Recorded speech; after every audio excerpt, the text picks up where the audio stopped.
সামাজিক যোগাযোগ মাধ্যমের সাবেক প্রধানমন্ত্রী শেখ হাসিনার বক্তব্য প্রচারে নিষেধাজ্ঞা দিয়েছে আন্তর্জাতিক অপরাধ ট্রাইব্যুনাল। এই বিষয়ে ব্রিফিং চলছে, সরাসরি চলে যাচ্ছি সেখানে। বাইরে যদি ওনার কোনো সাধারণ বক্তব্য থাকে সেগুলো প্রচার করতে কোনো বাধা থাকছে না।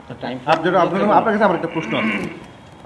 যেহেতু আমরা সামাজিক যোগাযোগ মাধ্যম বন্ধ চেয়েছেন, সামাজিক যোগাযোগ মাধ্যম ফেসবুক, এক্স আর ইউটিউব এরা তো আমাদের নিয়ন্ত্রণে নাই। এরা বাইরের একটা কর্তৃপক্ষ দিয়ে নিয়ন্ত্রণ হয় এরা। তাহলে এদের সার্ভার থেকে আপনি এটা কীভাবে বন্ধ করবেন? বিটিআরসি ক্যান হ্যান্ডেল আওয়ার, ওটা কীভাবে আপনারা হ্যান্ডেল করবেন?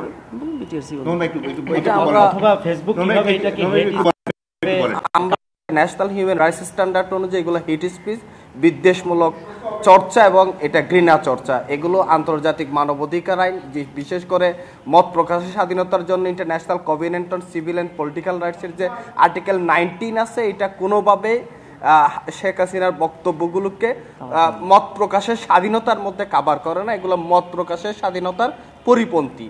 এই বক্তব্যগুলো যেগুলো আমরা ট্রাইব্যুনালে আজকে আমার লন্ডনের প্রসিকিউটর ফ্রেন্ড উপস্থাপন